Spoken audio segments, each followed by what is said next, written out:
6 months ago, $5,000 sat idle in a checking account, doing nothing but collecting dust. Instead of letting that money go to waste, it was put to work in a dividend-paying portfolio. No crypto, no meme stocks, no overnight hype. Just solid, dependable dividend payers. The idea was simple. Create a real-world example of passive income from a small starting point and track its progress month by month. The results were shared not just as numbers, but as an easy-to-follow strategy that anyone can replicate. The goal wasn't to chase viral trends or risky gains. It was about building consistent, monthly income through a method that was simple, diversified, and built to last. Simplicity, because no one wants to babysit charts all day. Diversification, because one company's failure shouldn't sink the entire plan. Durability, because the goal was to keep earning money whether working, traveling, relaxing, or completely disconnected from the market.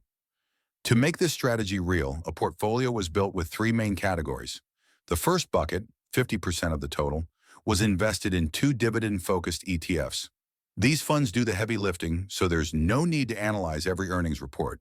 The first fund, Schwab's SCHD, is known for investing in quality U.S. companies with reliable and growing dividends. The second, Vanguard's VYM, is a broad basket of large-cap stocks tilted toward higher yield. Together, they offer instant diversification across dozens of sectors with very low cost and almost no maintenance. The second bucket, 35%, went into individual blue-chip stocks that are familiar to almost everyone. These included Johnson & Johnson, Procter & Gamble, Coca-Cola, PepsiCo, and Realty Income. Each of these companies has a long history of paying dividends, with most increasing their payouts for over 50 consecutive years. Realty Income is unique because it pays monthly, serving as a consistent reminder that the system is working. The final 15% was placed into growth-oriented dividend payers, Microsoft, Apple, and Starbucks. Their yields may be lower, between 0.5% and 1%, but their earnings continue to grow and their dividend increases are aggressive. This small portion added a dose of future potential without straying from the path of dividend income. The actual dollar amounts were allocated like this. SCHD received $1,250, VYM received $1,000, Johnson & Johnson got $500, Procter & Gamble $400, Coca-Cola $300, Realty Income $300, PepsiCo $300, Microsoft $300, Apple $250, and Starbucks $100. That totaled $4,700, with the remaining $300 kept as cash for reinvestments or opportunities.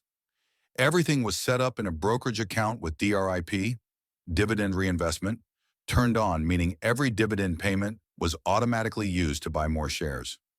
Over the course of 6 months, the portfolio began generating real, tangible income. In December 2024, Realty Income paid $1.75. While small, it confirmed that the system was in motion. In January 2025, Procter & Gamble paid $2.50, PepsiCo paid $2.30, and Realty Income paid again, bringing the total to about $6.28. February brought another $1.50 from Apple and $1.75 from Realty Income, totaling $3.25. March was the first big quarter.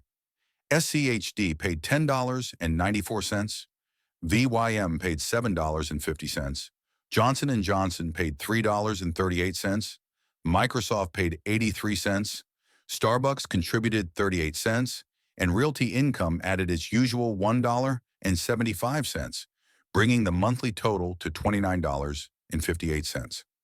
April saw Realty Income's $1.75 again, with Procter & Gamble adding $2.50, PepsiCo contributing $2.10, and Coca-Cola paying $2.25. That month totaled $8.60. In May, Apple paid another $1.50, Realty Income added its consistent $1.75, and the monthly total was $3.25. Altogether, the portfolio generated $52.71 in passive income over 6 months. While that may not cover rent, it was entirely passive and reinvested. And thanks to compounding, each payout now buys more shares, which means next quarter's payments will be slightly bigger, and so on. Over time, that effect builds up like a snowball. However, there are common pitfalls to avoid in dividend investing. The first is chasing high yields. Double-digit yields may look attractive, but often signal a company in financial trouble. A small, reliable payout backed by a strong balance sheet is usually better. The second is ignoring dividend schedules. Most stocks pay quarterly, not monthly, so it's important to map out payment dates to avoid surprises. The third is poor diversification. Relying too heavily on one company or sector can be risky. Mixing ETFs, consumer staples, tech, healthcare, and real estate spreads out the risk. The fourth mistake is spending dividends too early. Reinvesting them is key to long-term growth, especially in the beginning.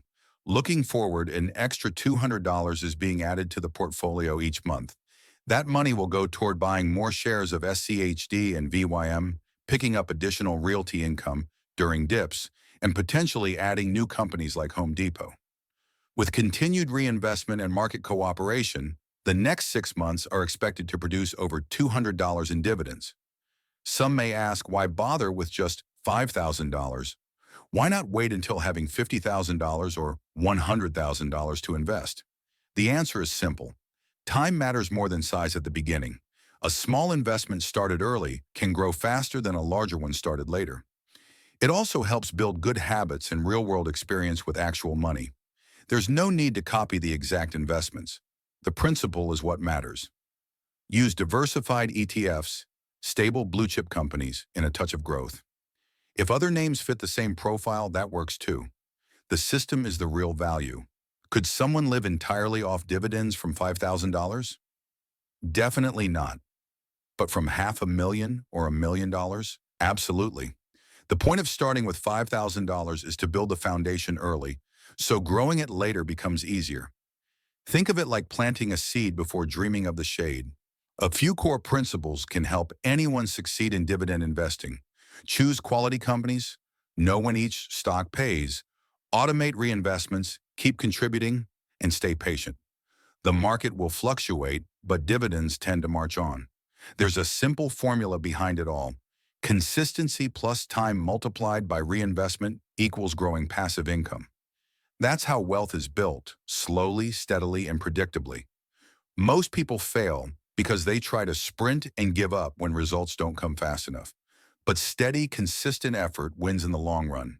Starting with even one share of a dividend-paying ETF and setting DRIP can turn theory into something real. Seeing a small dividend turn into more shares is the first step toward building serious wealth. To wrap up, imagine two people. One starts with $5,000 at age 25 and adds $200 monthly. The other waits until age 35, starts with $15,000 and adds $300 monthly. By age 55, the first investor often ends up ahead, simply because compounding had more time to work. Time is the most powerful asset. Starting early and staying consistent turns patience into profit. And once that time is gone, it can never be bought back.